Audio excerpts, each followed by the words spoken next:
This month marks the 10th anniversary of one of the most unique games ever made, Deadly Premonition. It originally launched on February 23rd, 2010 for the Xbox 360, with later ports coming to the PS3, PC, and just recently Switch as of last year. That's the version I decided to replay this with, which came with some pretty neat pins. You know, it's kind of funny. I never thought I would replay this game again. In fact, when I was done the first time, I swore to never do it. It was a brutal slog because on its surface, Deadly Premonition is a terrible game. And yet, years later, I still reference it fondly and was indeed drawn back. 1, for the anniversary. 2, because the sequel, Deadly Premonition 2, A Blessing in Disguise, is due out sometime this year. 3, well, I'm always looking for a good old game to mine for material. And 4, those pins really are cool. So, let's dig into it. For those unaware, Deadly Premonition follows the exploits of FBI agent Francis York Morgan, who has been called to investigate a murder of a young woman in the quiet town of Greenvale. All is not what it seems, as he immediately gets chased around the woods by what seems like zombies and a hooded figure.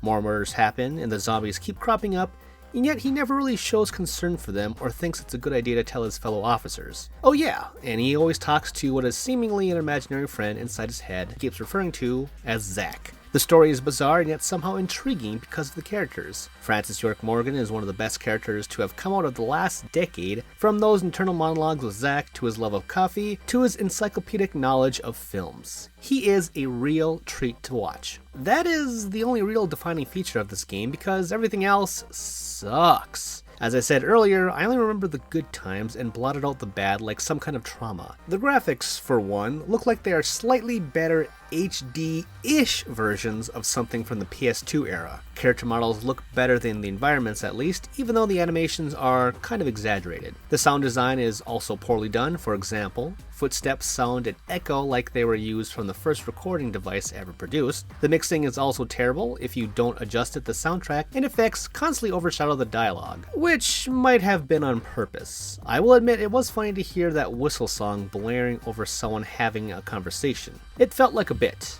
but one that kind of got old, so admittedly I did have to adjust it. In terms of gameplay, it's not much better. Aiming with your gun is not as responsive as you'd like, and you're stationary, which becomes problematic when these zombie things are attacking in hordes. There are melee weapons besides guns like steel pipes, which are incredibly strong. It's as if they're blessed by the holy power of coffee. The biggest thing that drove me nuts was how long it took to pick up items which drop from enemies and are hidden in crates, lockers, and so on. Does it have to load into a black screen every time to show off a jar of pickles or some bandages? Speaking of pickles though, there are sleep and hunger meters, which don't really seem necessary and get in the way. They are technically not that intrusive if you are smart about your time management, but it just adds one more thing to the mix that can drive someone crazy. And on the subject of literally driving, oh my god, that is really all I have to say about driving. Basically, every moment in this game involving you actually playing it is a real drag. It's like playing through an entire game of loading screens required to get to the next piece of the story that is so cheesy and yet sincere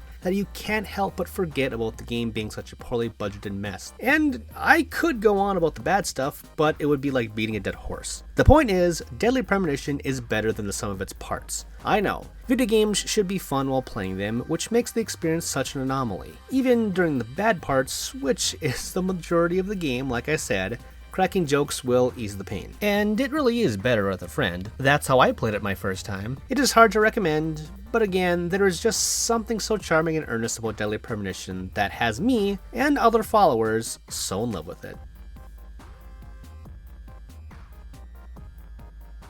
Did you like that video? If you did, please like, subscribe, and spread the good word of ReActionExaminer.